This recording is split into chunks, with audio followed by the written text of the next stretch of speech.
The snow hadn't melted where her husband fell last spring. A patch of earth beneath the kitchen window remained bare, defiant, like a scar the land refused to hide. Every morning, Martha June Braithwaite swept the step. No one ever came, but still she swept. The wind rose early, a restless whisper through the pines. It tugged at the eaves of the cabin, rattled the tin kettle on the stove, and nudged ash from the hearth. Martha, wrapped in a threadbare shawl in silence, poured water from a dented pitcher into the pot. Her fingers, rough with old burned scars and lye soap, trembled just slightly. She stirred in sage and dried apple skin. The steam rose soft and fragrant, a scent that clung to the cabin's bones, to her skirts, to the ghosts. Outside, the dawn pressed pale light against snowdrifts high as a horse's chest. She watched it come through the warped window glass, watched how it painted the old fence silver and made the blood-slicked memory beneath the window seem almost clean. Her husband's voice lived in that silence. There's always a cost for kindness. Pay it anyway. He had said that the night he told her he wouldn't run, that they'd come for him, and he'd face it standing. She'd begged him to hide, but he wasn't born for hiding. Not with skin too dark for settlers and too pale for warriors. Now the only sound was the ticking clock and the occasional sigh of wind. Until the gunfire came. 3 sharp cracks. Then a 4th, muffled by distance, but unmistakable. The echoes rolled across the ridgeline like drums. Martha stiffened. Her hands froze mid-stir. Then she moved, quick but careful. She set the pot off the flame and crossed to the door. Opened it a finger's width. Cold sliced through like a blade. She heard nothing more. Then movement. Something staggered through the snow, just beyond the far edge of the clearing. A figure. Dark-haired, limping, one arm clutched tight to his side. He wore buckskin torn across the shoulder, and blood, black in the pale morning, streamed down his ribs. He stumbled into the open, collapsed to his knees. Martha did not move. He looked up once. Their eyes locked. Apache. Her breath caught. The wind tugged her shawl loose. The man dropped forward, face first into the snow. Martha didn't think, not really. She only remembered the sound her husband made when he fell, the silence that followed. And she moved. Out the door. Into the cold. Barefoot. Snow bit her skin, but she pushed through it, skirts dragging. The man was barely breathing. His pulse fluttered weakly beneath skin hot with fever. A bullet wound in his side, wept blood. "You'll die here," she whispered. Same as he did. She wrapped her arms under his and dragged. He groaned, but didn't fight. Just bled. By the time she got him inside, she was shaking from the cold and the weight and the fear. She laid him near the hearth, then locked the door. Her breath came hard. Her fingers fumbled at his coat, then stopped. There was a knife tucked under his belt. She took it, set it on the table. Then she lit the fire. He moaned, turned his head, sweat beading his brow. He was younger than she'd first thought. 30, perhaps. Strong jaw. Black hair braided down his back, now caked with snow and blood. She worked quickly. Stripped his shirt, cleaned the wound with boiled water and whiskey. The bullet had passed clean through. That was a mercy. He said nothing. Not even when she sewed the skin shut with thread dyed brown from walnut husks. Only when she finished, when she pulled a blanket over him and sat back on her heels, did his eyes open. Dark eyes. Watching. "I'm not your enemy," she said. He blinked, then closed them again. You should have left him. That voice inside her, the one made of Edna Brayer's snide smiles and whispered slurs. The voice that said she'd invited death, same as she had when she took her husband's name. When she wore Apache beads to church. Martha shoved it down. Stood. Went to the stove. She ladled tea into a tin cup and left it on the floor beside him. He didn't touch it. She sat on the old rocking chair across the hearth, shotgun across her lap. The fire cracked. Shadows danced on the walls. She didn't sleep. She remembered the trial that never was. Her husband's body buried just outside the church fence. No Christian resting ground for heathen blood, they'd said. Even Sheriff Boone hadn't met her eyes that day. Outside, snow whispered down in flurries. The pines swayed like ghosts. Inside, the man lay still, breathing rough.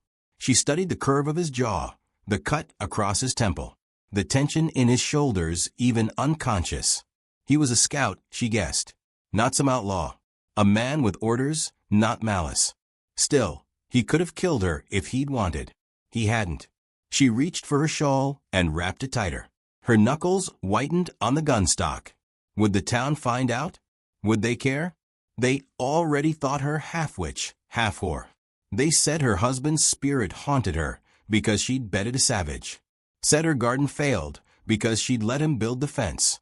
Said she spoke Apache in her sleep. Let them come, she thought. Let them try. She'd buried a husband. She could bury a few more. But even in the silence, Martha wasn't certain whether that defiance was strength or loneliness in another dress. The fire dipped low. She rose, added another log, then sank back into the chair. The man stirred. His voice, when it came, was rough gravel. Why? She looked up. Why what? Why save me? Martha didn't speak for a long moment. She turned her gaze to the hearth. You're not the first Apache I've pulled from blood and snow. He watched her, breath slow. That a warning? No, she looked at him then. Really looked. It's a memory. He turned his face away. She didn't press. Just sat with her gun and her grief. The wind howled once, long and low. Then there was quiet. Time passed. At some point, she nodded off, head on the back of the chair. She woke with a start. The fire had burned low again. The man still slept, or pretended to.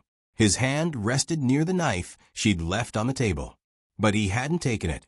Martha reached for the poker, stirred the embers. She thought of her husband's last breath, the warmth of it fading into snow. She thought of his hands over hers, guiding her aim.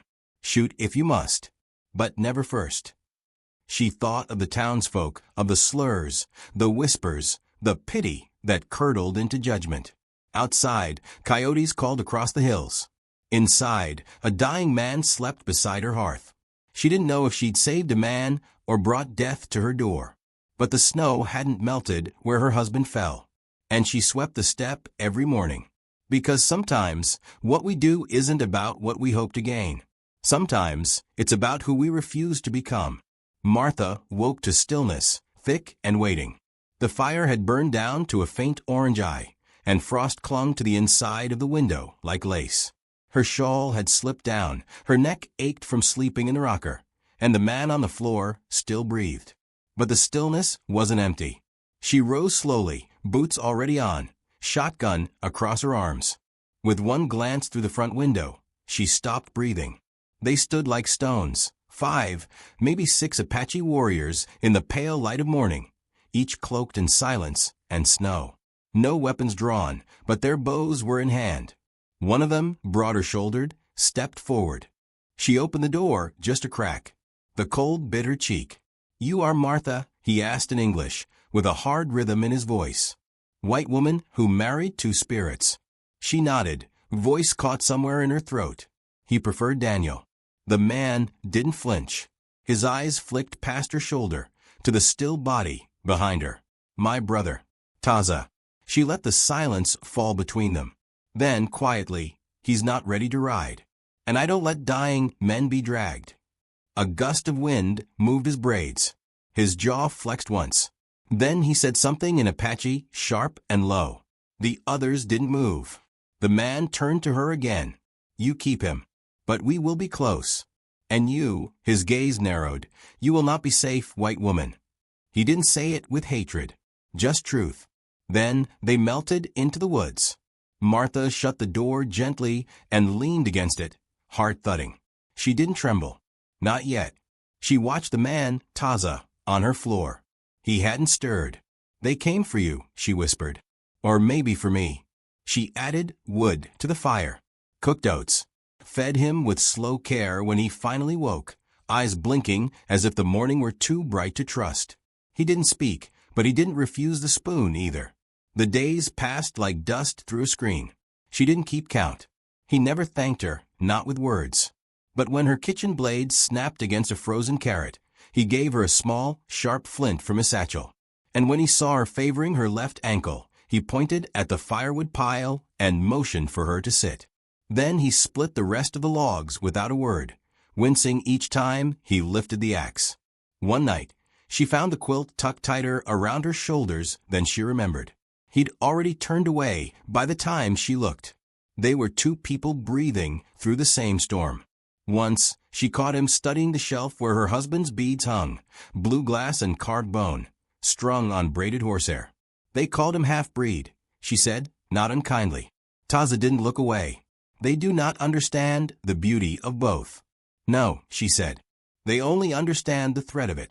She sat across from him at the table now. He carved, slow and deliberate, the curl of wood falling in rhythmic arcs. Something bird-shaped. She didn't ask. In the quiet, memory returned uninvited. The night Daniel told her the town wouldn't let them baptize their baby. Not while he wore those beads. The child hadn't even been born yet, but the town had already judged them both. Martha blinked the thoughts away and rose. I'm going to town, she said. Taza looked up. Alone. Supplies. I'll be back before dark. He didn't argue, but his eyes followed her to the door like a shadow that wouldn't leave. It had snowed again overnight. The trail was half frozen, the sky the color of wet ash. Martha rode her mule with her coat drawn tight, her hat low.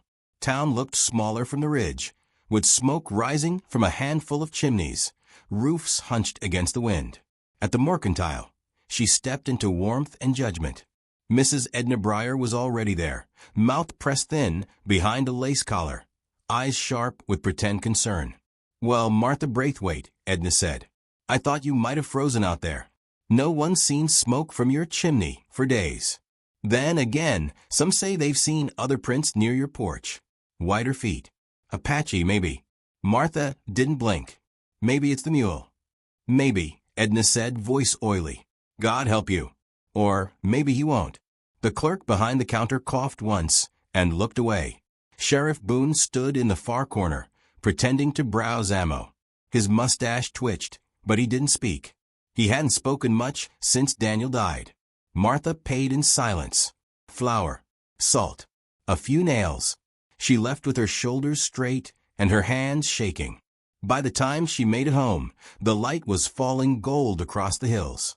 Taza was on the porch, blanket over his shoulders, eyes scanning the trees. They're watching, he said, without looking at her. I know. She didn't ask if he meant his people or hers. It didn't matter. Inside, she unpacked the goods and set water to boil. Her body was tired, but her mind wouldn't settle. Not while Edna whispered. Not while Boone stood silent. She stirred stew. He sat near the hearth, carving still. At length he said, Your people hate you. She nodded. Not all. Just enough. Because of him? Because I didn't flinch when he kissed me on Main Street. Because I laughed at his jokes. Because I let him teach me your language. Taza considered that. You speak it poorly. I had no one left to practice with. He let that settle. After supper, she took her seat by the fire again. He surprised her by stepping outside. When he came back, the cold clung to him. I left something, he said. She saw it the next morning. On the sill outside the bedroom window. A bird no bigger than a sparrow, carved from pine. Its wings tilted upward, like it was about to fly. She didn't touch it. Not yet. Days blurred. Nights passed in firelight and quiet breath. They spoke little, but she noticed how he never turned his back to her anymore, and how she stopped locking the door at night. She mended a tear in his sash, using a strip of blue fabric she'd hidden away, once the hem of her wedding dress. When he found it in his things, he paused, looked at her. I remember that color, he said. She smiled. He said it matched the sky before rain. Taza stared at the fire for a long time that night. The storm came fast. By dusk, the wind howled through the eaves, and snow slapped against the windows like fists. They sealed the shutters, counted their firewood. It would be enough. Barely. Inside, the air felt close, heavy with things unsaid. Taza broke the silence. Do you know what happened at Silver Creek? She shook her head. We were promised peace. My brother's son went with the rest, women, old men. They carried cedar as a sign. White flag. They never came back. The general said they ran, but we found their bones in the river mud. Martha looked into his face and saw no tears, just a grief sharpened into stone. I don't believe in mercy anymore, he said. She thought of her husband's grave, frost-covered and exiled. I've already been punished for mine, she said. A crack echoed outside. Not thunder. Taza rose stiffly, crossed to the window. He froze. Torches. Martha joined him. Orange lights moved through the trees. 15, 20 figures. She knew them, even from here. They're coming to check on me, she said. Led by Edna, I bet. He turned, pulled on his shirt. His knife hand trembled. If they come, they'll shoot you first, she said. Then me. He tightened the blade in its sheath. Not if I kill them first. But he didn't sound sure. His breath hitched as he gripped his ribs. She placed a hand on his arm. Not tonight, she said softly. Not like this. His eyes met hers. Then he nodded. Outside, the torches kept coming. Inside, the fire burned low, but steady. She took her shotgun from its place and sat by the door. The birds still waited on the windowsill. And she wasn't sweeping alone anymore. The storm came harder than the last. Wind screamed through the pines like a woman grieving, and snow drifted against Martha's cabin until the windows disappeared beneath white. By morning, the world outside was gone, replaced by a ghostly hush and the weight of cold so deep it felt eternal. Inside, the fire snapped weakly, barely enough to keep frost from creeping down the walls. Martha kept it alive with slivers of pine and twisted sagebrush, whispering apologies to each log she fed into the hungry mouth of flame. Firewood wouldn't last a week, maybe not even 3 days. Taza moved slowly now, but he moved. His wound no longer bled, though his side still tightened when he breathed too deep. He didn't complain. He just worked with her, side by side, as if the rhythm of shared tasks held off the fear neither of them voiced. She caught him watching the door more often than the window. They won't come today, she said, voice low. They will, or others will. She nodded. Yes, but not through this snow. He didn't answer, but the truth hung between them anyway. It wasn't if they'd come. It was when. Later, as the blizzard settled to a fine dusting, Martha took out her needle and thread. A quilt needed mending. Her fingers moved without thought, small stitches pulling time together. Across from her, Taza cleaned his blade with slow precision, stopping only when his breath caught from the ache in his ribs. Tell me something true, she said softly. He didn't look up. I have no truths left. You do, she insisted. You just haven't spoken them in so long. They don't know how to leave your mouth. A long silence. Then, Nate is not just my brother. He is the last of what I trust. Martha folded her hands in her lap. And yet you left him behind. I had no choice. I followed orders. We scouted the canyon. There were soldiers. I was supposed to draw their fire. When I turned back, Nate was already gone. I still don't know if he saw me fall, or if he thinks I betrayed him too. She felt that ache, a different kind than wounds. The kind that grew roots. Do you want forgiveness? Taza's jaw tightened. I want to forget. Doesn't work that way, she said gently. He met her gaze then, and for a moment, neither of them looked away. Outside, the storm was retreating. But inside, another kind of weather had begun to shift. Later, while she peeled potatoes with the flint blade he'd given her, he rose and limped to the window. Your bird's gone. She glanced up, startled. The carving. He nodded. Snow must have taken it. She didn't speak, but her chest ached in a place she hadn't expected. That little figure had become a kind of tether. Fragile, foolish perhaps, but real. I'll make another, he said. Better. His voice was quiet, almost shy. Why, she asked. Because the first was for protection. The second will be for memory. Martha turned her eyes back to the potato. She couldn't cut for a while. They ate simply. Salted venison, the last of the carrots, a biscuit each. She poured what was left of the blackberry preserves into 2 small saucers. He looked at it as though it were gold. My wife, she said quietly, used to make better jam. Taza looked up. You had a wife. Martha smiled faintly. We called each other that sometimes. But it wasn't real in the eyes of the church. Not after she kissed me in the wrong town. The silence that followed wasn't judgment. It was curiosity. I thought it was Daniel, he said. He came after, she murmured. I was lucky twice. That's the cruel part. Loving more than once makes you harder to pity. Taza didn't reply, but his hands softened on the cup. You love someone? She asked. He nodded once. Before the raids. Before the treaty burned. She died. She chose someone safer. Martha nodded. That hurt, too. The next morning, they woke to tracks in the snow. Hoofprints. Many. Too fresh to be from before the storm. Martha's breath caught. They're watching, she whispered. Taza gripped the window frame. They're planning. She nodded. We need to be ready.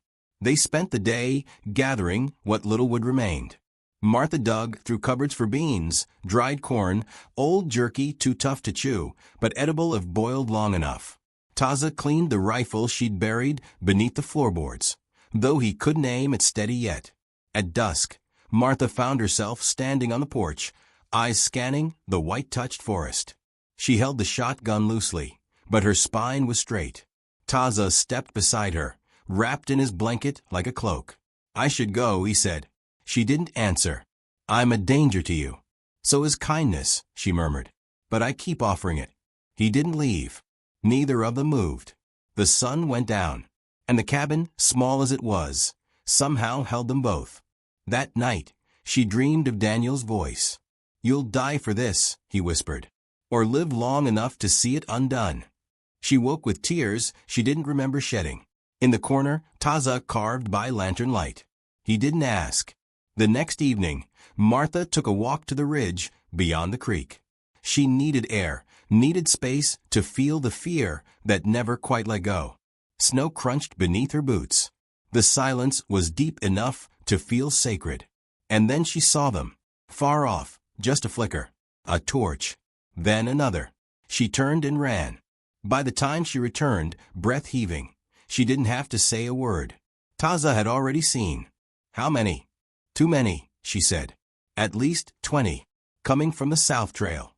He sat down, hands gripping the chair. The knife trembled in his palm. You can't fight them, she said gently. I can try. You'll die. Then they'll think twice before they come again. Martha reached for the blade, took it from his hand. You're not ready. But I am. His eyes widened. You'll face them alone? She gave a small, almost bitter smile. They already hate me. Might as well give them a reason to be afraid. The night stretched thin with waiting. Martha loaded the shotgun with practiced hands. The click of the barrel was the only sound in the room. I buried my husband with this, she said. Taza nodded. I don't want you to die, he said. I already did. A little. When they called him a savage and spat at his grave. Taza watched her in silence. Then he spoke softly. If you stand outside, you'll be a target. So will the truth. Morning came. So did the mob. They crested the ridge just after sunrise, figures on horseback, torches flickering even in daylight. Martha stepped out before they reached the porch. Her skirts brushed the snow. The shotgun rested in her arms. The riders slowed. At the front rode Edna Breyer. Behind her, Sheriff Boone. His eyes met Martha's and flicked away. What's this? Edna called, feigning concern. You all right, Martha? Heard you had company. Martha's voice was calm. I saved a man. That's all. That's enough. Edna's face twisted. A man who'd slit your throat if given the chance. Who killed husbands and sons. Martha didn't flinch. And how many of ours have done the same to theirs? A murmuring passed through the group. Unease. Sheriff Boone finally spoke. That true, Martha? You got one of them in your house. I had, she said. But what I have now is mine to defend. A warning shot cracked the air. Someone's rifle fired into the snow. Martha stood firm. And then, before more could be said, shadows rose from the ridge. Apache warriors. Silent. Still. Dozens. Bows raised. Taza stepped beside Martha. He didn't speak English this time. His voice was clear, strong, and proud. No blood. Not today. The mob froze. Even Edna paled. Sheriff Boone raised a hand. "Go home," he muttered. "Now." One by one, the horses turned. Only Edna lingered. "You'll regret this," she hissed. But she turned too. When they were gone, Martha exhaled. Her knees almost buckled. Taza steadied her. "You shouldn't have stood alone." "I didn't." She looked toward the woods, where warriors melted back into trees like ghosts. "I never was." The morning broke sharp and golden, as if the sun had been waiting behind storm clouds too long. Frost clung to every pine needle, every porch rail, and when Martha stepped outside with her shawl wrapped tight, the world looked made of sugar and silence. Taza was already awake, seated on the steps with his blanket across his shoulders, legs stretched out stiff in the snow. He didn't turn when she joined him, his breath plumed in front of him, steady, present. "Tracks," he said after a while. Martha followed his gaze.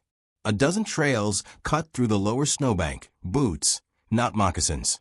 He'd seen them before she had. They led from the western ridge, where the town gathered, where torches had once flickered, where Edna Brayer's gossip grew teeth. "They're close." He nodded. "Closer than they were yesterday." She stood silent beside him, boots crunching softly in the frost. The air was brittle with tension. Even the birds seemed to sense it. "They'll come soon," she said. "They will." She turned to go inside. Her hands were shaking again, but her shoulders didn't hunch like they used to. She was done flinching. Let them come. Taza followed her into the cabin. He moved slower now, not from injury, but decision, like he had accepted something quiet inside himself and wasn't in a hurry to run from it. She had biscuits in the oven when the dog barked. Not hers.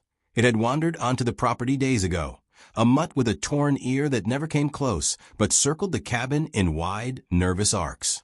This time, it stood rigid near the fence and howled once.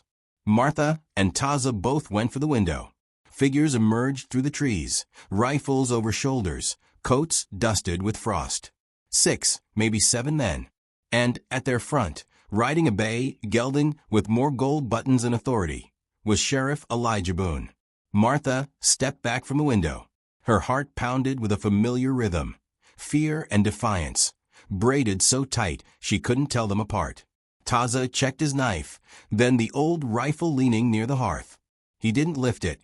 "Not yet." "They're not here to talk," she said. "They're here for blood," he said.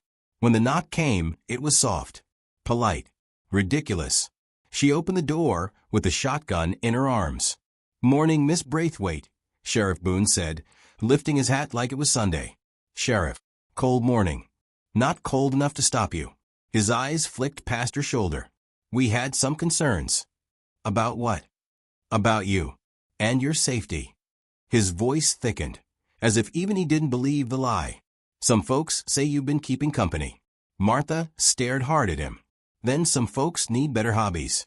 Behind him, Edna Breyer stepped forward from the cluster of men, her jaw set like granite. "We saw him," she snapped. "Saw his tracks. That's an Apache in there. You're harboring a savage." Martha didn't answer. She stepped aside, letting the door creak wider. Let them see the truth they'd already decided. Taza stood by the hearth, tall and quiet, arms folded. The men shifted uneasily. "He's injured," Martha said. "He's eaten from my table. He's not your enemy." Edna's lip curled. "He's not ours, period." One of the men, a ranch hand Martha recognized from the North Ridge, raised his rifle just a hair. "We don't want trouble, ma'am." "Then put the gun down," Martha said. Boone stepped in. "Let's keep this civil." "No, Sheriff," Edna said. "No more civility." She took up with a half-breed, buried him like a Christian, and now she's keeping this one warm in her bed. Something flared in Martha, hot and blinding. But she didn't shout. She stepped forward, shotgun steady in her hands. "I saved a man's life," she said. "That's all. That's enough. You saved the wrong man. That's not your call." "It is," Edna snapped. "When the law won't act, we will. He doesn't belong here. Neither do you." Behind Martha, Taza stepped forward. "He belongs where he's safe," Martha said, her voice steel now. "And I'm not going to hand him over, because your heart is full of fear you won't name." Edna raised her chin. Then we'll take him ourselves. A shot rang out, not from the men, but from a ridge. A warning. The sound echoed through the trees, sharper than wind, more final than any word. And then they appeared. Dozens. Warriors on horseback. Silent. Faces painted, bows strung, arrows tipped and ready. They stood atop the ridge, a living silhouette of vengeance and patience. Taza stepped outside beside Martha. He didn't raise his voice. Didn't need to. In Apache, he said, "Not today. No blood today." His words carried like song. The townsfolk froze. Boone's mouth opened, but no sound came. Even Edna, for all her spit and fury, shrank in the saddle. "Let's go," Boone said. It was a command wrapped in fear. Edna wheeled her horse hard. Others followed. Soon, only hoof prints remained, pressed deep in the snow. Martha lowered the shotgun. Taza turned to her. "I didn't call them." She nodded. "I didn't ask them to stay away." He looked up at the ridge. The warriors hadn't moved. "I need to go," he said softly. She felt it in her chest before he finished the words. A slow, cold ache. "I know." He looked at her then, really looked. "My path was never yours." She nodded again, but her throat burned. "You said you owed me nothing." "I was wrong." She stepped closer, placed a hand against his cheek. His skin was warm, rough. "Real. Take the fire with you," she whispered. "That's all I ask. I already have." The warriors turned first, vanishing like breath into snow. Taza waited a moment longer. He pressed something into her palm. The carved bird. She closed her fingers around it and didn't speak. Then he was gone, footprints trailing behind him, fading step by step into the trees. She watched until he was no longer a shape, but a shadow. Then not even that. A month passed. The snow melted slow that year. Wild flowers came early. The birds returned. Martha swept the steppe every morning. The fire burned each night, not out of fear, but out of habit, out of memory. And on the mantel, beside Daniel's beads, sat the bird, its wings lifted skyward, ready. Sometimes, kindness is a fire you give away. Sometimes it finds you again, dressed in silence and snow. Sometimes, what you save saves you back, even if only for a winter.